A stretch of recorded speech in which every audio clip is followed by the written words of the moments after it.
Diving into more about Embiid's game on Wednesday night against the Timberwolves, against Rudy Gobert. 51 points against the guy who's probably one of the leading candidates and favorites to win Defensive Player of the Year in Rudy Gobert. Embiid is now averaging over 34 points per game. In the last 4 years, he's averaging 31.4 points per game, which is amongst one of the best 4-year scoring stretches of all time. Others with similar numbers were Wilt, Baylor, Kareem, Harden, and Michael Jordan. So the question is, and this kind of stems from what Kelly Oubre post-game interview, where he said that Embiid is the best scorer of our generation. And his quote was, "You can quote me on that. I'm biased, of course, but at the end of the day, I'm riding with Joe." So my question to you guys is, I know we're not going to get into the generational debate or whatever, but do you guys think that Embiid is the best scorer of this era or generation? What era are you talking about? Modern, like, I guess. Who are you including in that era? Oh, let's say last. Like where do you think this era would start? Like, what year would it start? I guess with Oubre's, because would LeBron James and Kevin Durant be in this era? Yeah. Let's quote Oubre. So let's see when Oubre started playing in the league. Of our generation, yeah. So what year was that? 2017? Oubre's first year was 2017? 2015, 2016. In the league for a while. So the last 8 years.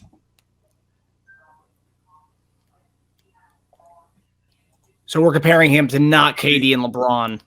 I mean, you are just like not their full career. That's what I'm saying, because these dudes are top 10 scorers in NBA history. Like, what are we talking about here? Yeah, so I'd say LeBron from his second, it almost lines up. LeBron starting from his second stint in Cleveland. Pretty much. And Durant pretty much when he went to Golden State and on.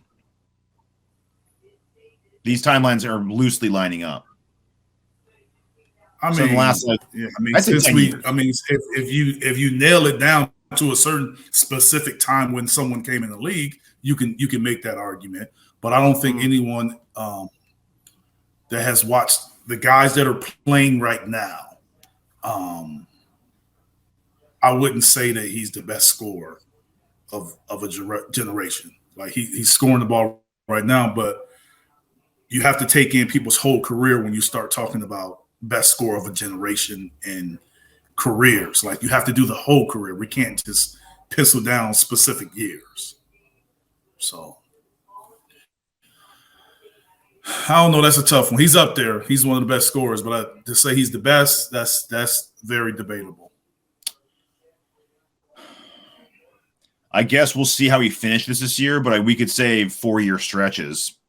Because if you're looking at 4-year stretches, that's what I'm saying. You talk about that's what I'm saying. If you talk about stretches, then yeah, I mean, you can say that. But we can go take a lot of people's career and put them in stretches and say during this stretch they were the best. Like I was actually trying to do that. So yeah, it's actually kind of depends on what narrative you're doing, like what narrative you're being a part of.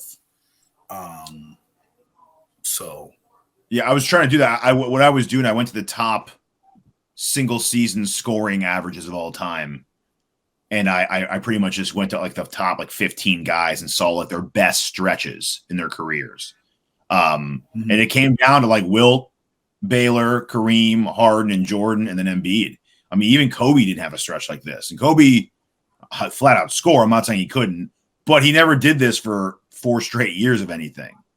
He had like one blow up year. I think it was like 2000 and maybe 6 or 7, where he averaged like, I think it was like right after the post, like the near post Shaq, and he was averaging like 35 or something a game. But then he came down a little bit after that. So like guys have had like blow up years and then they kind of come back down. Like, I mean, even if you look at LeBron's best stretch, probably 05 to like 08. And he averaged 29 during those 4 years, right? What was AI's best stretch? He had a really good one too, but even his were, I think like 30. Let me see. Iverson. AI's best stretch. Let's go 4 years. Yeah, I mean he's. I probably go here to here. Damn. I mean he had like a Yeah, it was like a 7-year stretch. That's what I'm saying. But 28 1 year, 31.1, 31.4, and then he had 27, then 26, and then back up to 30, then 33, and then 26, and then back up to 31 again. So he had a lot of kind of like, now I would say up and down, because we're talking about 31 points a game and 27 points a game. So, but like we're talking about like guys that average. I mean, Embiid's at 28.5, 30.6, 33.1, 35.1. When you get to that like 35 level, that's the one I'm just like, whoa, like that's if he can sustain. That's what I'm saying. So if you're like, then Wilt has to have some numbers that just blow it away. Then. Oh well, yeah. Wilt's like a cheat code. Wilt's not even fair, and even like Jordan for a string of years, he averaged like 36, I think 1 year, 37, man.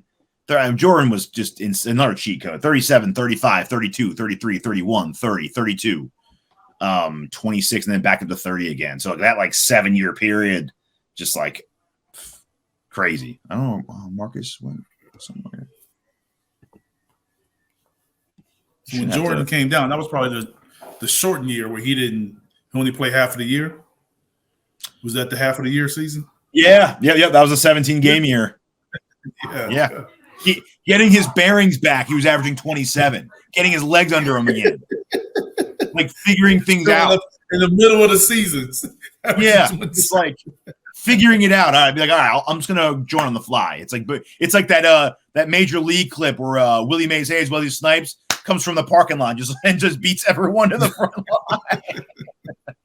It's crazy, man. I mean, we're talking about a guy who took 3 years off and then averaged 23 and 20. So it's like he's insane too. But yeah, all the other guys. I mean, I was looking at other guys too. I was like, well, how was Lillard's best 4-year stretch?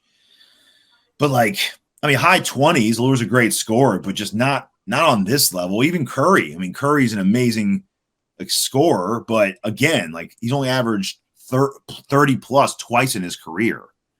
I mean, not to say he's incredible, but see, I would call Curry. I mean, he's not only a shooter, but I would say Curry's the best shooter of all time, not necessarily one of the best scorers of all time. Would you agree with that? Yeah, I had a debate with someone about Steph Curry recently, and people were like, guy, he's obviously a Golden State fan. He was like, man, Steph Curry, he should be in the GOAT conversation. And I'm like, dude, like, first off, you guys are very loose with this GOAT conversation. Like, yeah. Can't put everybody in this conversation. Yeah. Goats. I said, Steph Curry is like my go-to guy when people want to say numbers and some of that stuff matter or don't matter. Okay. Because Steph Curry is one of the guys that when his career is over, the people that see him like now are watching and be like, man, he's one of the best to ever do it. But people that's coming later that never seen him play, they aren't going to believe it. Because when you look at his career numbers right now, he's not young. Now, he's what, year 13, 14? Oh, yeah. He's what did I chat about? He's 35. He is 34th in scoring and 43rd in assists in NBA history. Yeah, he didn't average over 20 till his mid-20s. So that's what I'm saying. So when people come out and they start studying the game and they look and they be like, well, he's not even top this, or he's only 43rd, and you're saying he's the best one, but you had to watch him. Like he's like Isaiah Thomas. Like when people try to look at his numbers, like you had to watch him. So that's would you put Paul in that category too? And for guys you had to watch to really understand how good they were, Chris Paul? Because Paul's numbers aren't like jaw drop. But Chris Paul's numbers don't really jump off the board as far as being the best to ever do it. But his numbers will show that he's been great at it. His numbers are going to go down now because of the end of his career. But yes, if you look at the span of his careers when he was really playing, he was really doing it. And he'll finish, but he'll finish as a top 5 assist guy. I'm he's saying 3 right now. Yeah, I'm saying he's third right now. That's what I'm saying. So he's already top 3. So you look at Steph, and people say it, but then that's what I'm saying. So people look at career stats when it's all over. They're going to look at career stats. And right now, at 35 years old, Steph is 34 in scoring and 43rd in assists. So like I said, you had to watch him to really feel it. So when people come later on and didn't see him play, they're going to wonder how. And people say, well, the shooter, like shooting is great, but if a guy makes a lot of threes and he's a great shooter, but he scores less than the guy that's just a scorer, does it really matter if the guy shot more if this guy scored more?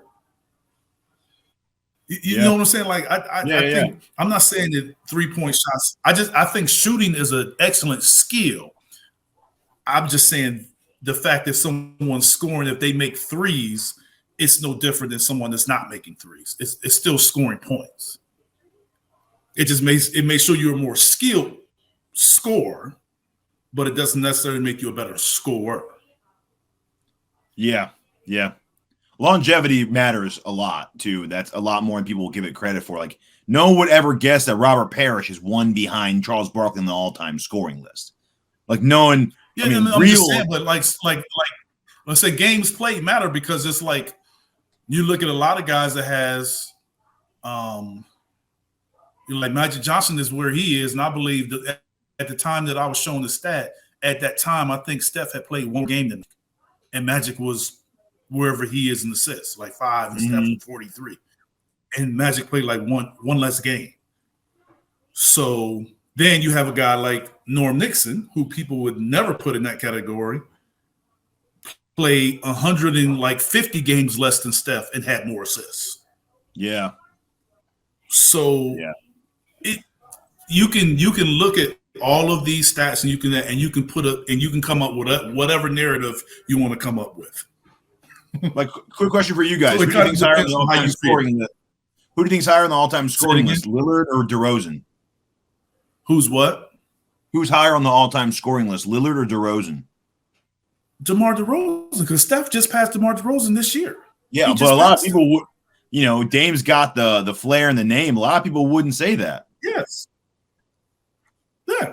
It's a lot of guys on that scoring list. Like it's like you look at James Harden and Russell Westbrook. Yeah. Playing the same time as Steph, has more points, rebounds, and assists. Mm-hmm. Yeah.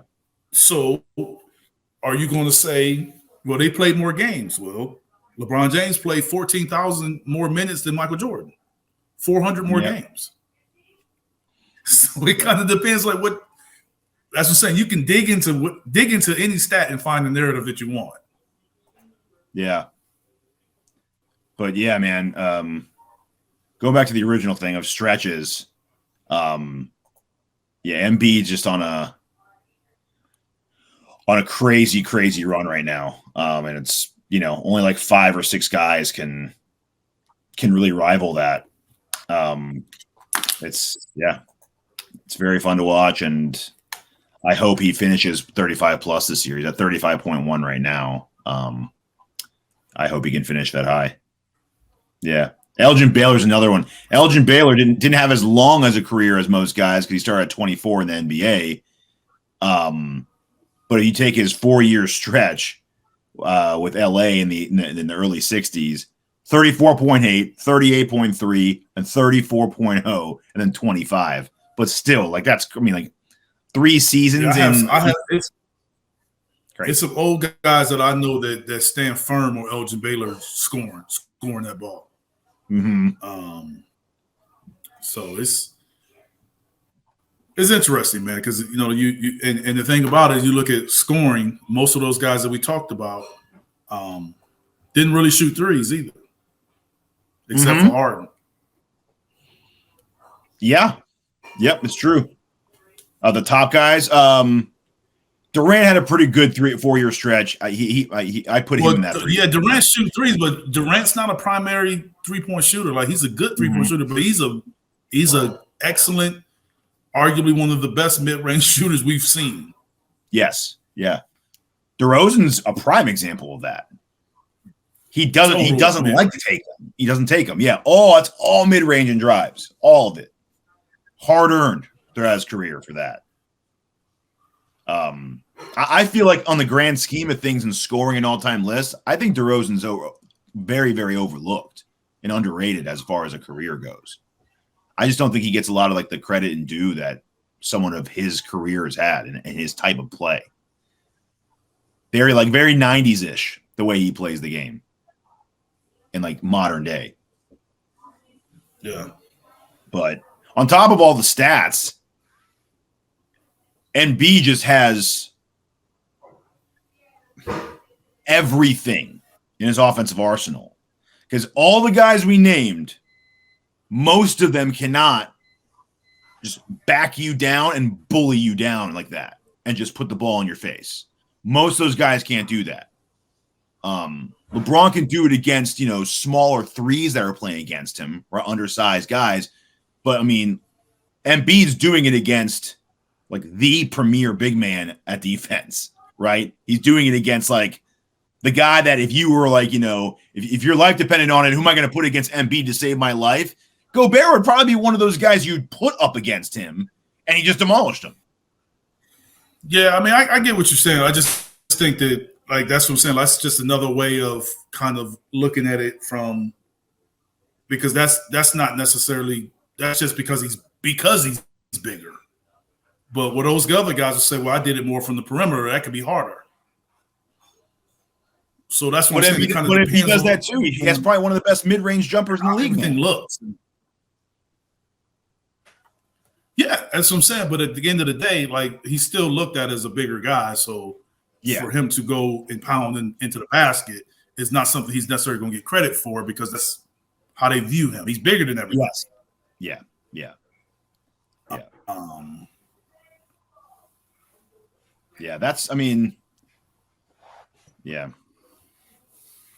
That's why I always thought, I'm not saying Gobert's an overrated defender. I think he's a good defender, but yeah, man, when you're going up against, I don't want to dog some of these guys, but yeah, go ahead and stop Nurkic. Great. Yeah. Hold Nurkic to 12 points, Gobert. You get your Defensive Player of the Year award. That's why personally, I was always defending Ben Simmons as the best defensive player when he was with Philadelphia, because every night Ben Simmons most likely guarded that team's best player because of his versatility every night. So on nights when he's guarding DeRozan and then he guards LeBron and then Luka, you got Gobert guarding Jakob Poeltl over there. Okay, so it's like, yeah, the and you all know, I believe I've said it on the show before, like the defensive voting, or the award, voting for the defensive award is flawed, in a major way. I mean, I played 7 years here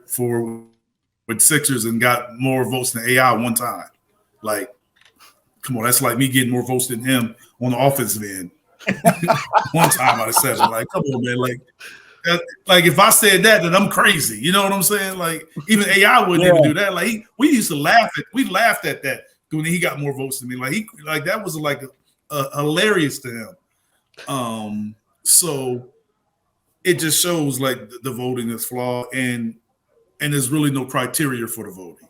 So what you were saying is Ben is going out guarding guys, and you're looking at him as who he's defending one-on-one or defending whoever his matchup is every game, where Gobert's is more of rim protection, the rebounding, changing shots, and it's not necessarily the one-on-one aspect of it. So it's the criteria. You know what I'm saying? Where it's so different. Like, people don't view it kind of how you are viewing it as far as a guy and who you're matching up with every night and how well you do against that guy.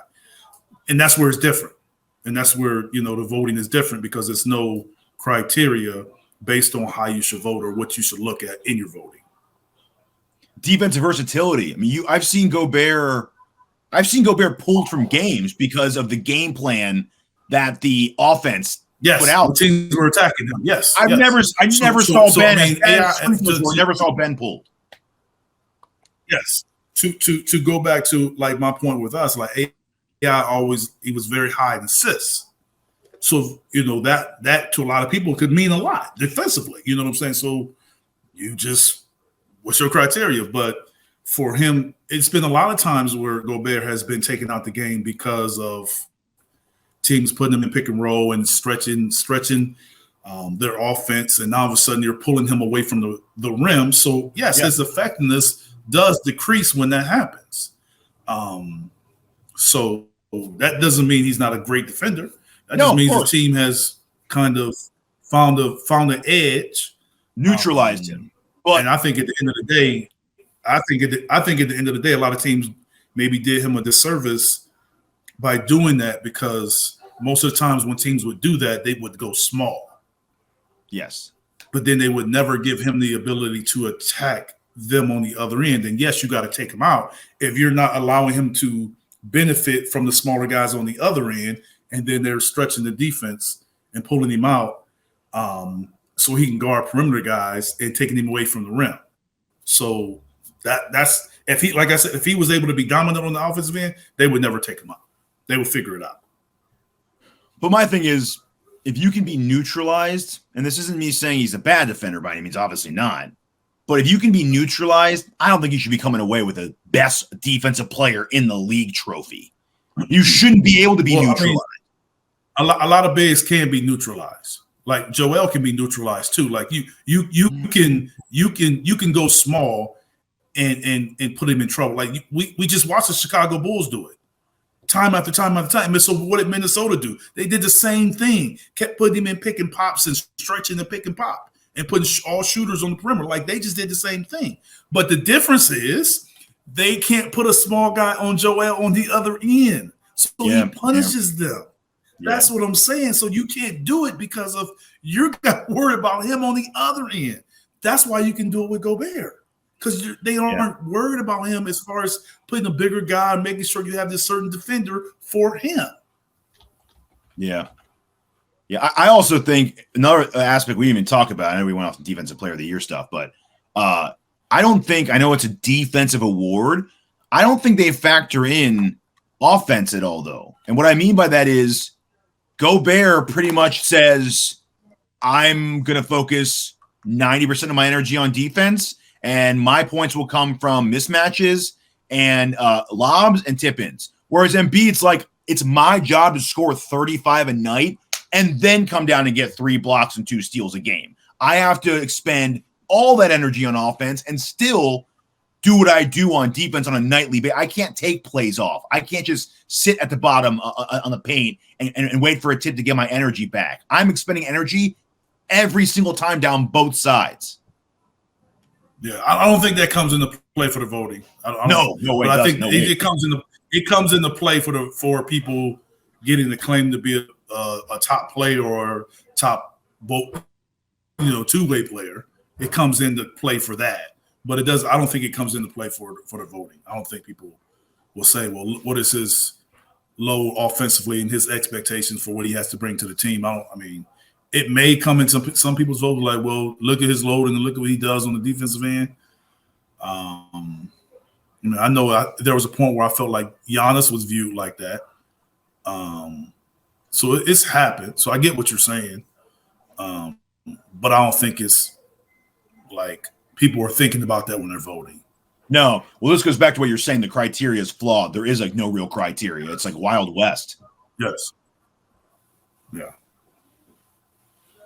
Yeah. Speaking of voting, Embiid is the early favorite to win the MVP right now. And the straw poll was just released yesterday. Surveyed 100 media members from across the league. Embiid received 63 first place votes and 27 second place votes. 63? But it's a substantial lead right now. Man. This was out of 100, you said? 100 media members. Dude, come on. Yeah, 63. What number was number 2? Did you know? How many votes? Jokic had 21 first place votes. Yeah, that's a big difference, though. Yeah. 63 in second place is 21. That's a big difference. I see it as pure percentages. I just wish that would be. I just wish that'd be higher. I just can't believe that almost 40% don't think he's the top candidate for MVP. I just that sounds crazy when you break it down like that. 40%. It don't surprise me. Yeah, I mean, it don't surprise me because you were MVP last year, so. But that didn't matter for Jokic 2 years in a row. That's what I'm saying. But we know how that go, though. But people were saying that. I believe Jokic is getting votes. I believe a guy like Luka is getting votes. So it doesn't surprise me that spread. That's why I was asking where number 2 was. So if number 2 is 21, that's telling me that those other, almost 20 votes could be between maybe 2 players instead of 1. So I think that number is going to go down as the season goes on. Like I really do. Oh yeah, he's averaging 35. Unless he sustains 35 a game, and we're like top 3 seed. Yeah, I'm just saying. I just think that him being MVP last year eventually is going to catch up with some voters. I don't know, and I think a lot of Joel's is also going to have to do with our team. Our team is going to have to stay one of the top, or he doesn't get the benefit. I'd say top 3 East. Then I think some other guys can win. Yes, I think some other guys can win it being a 4 or 5 seed, but he can't. I think Jokic did win it when he was a 4 or 5 seed, wasn't he? Yeah. The first year he won. I think people can. I just don't think we can.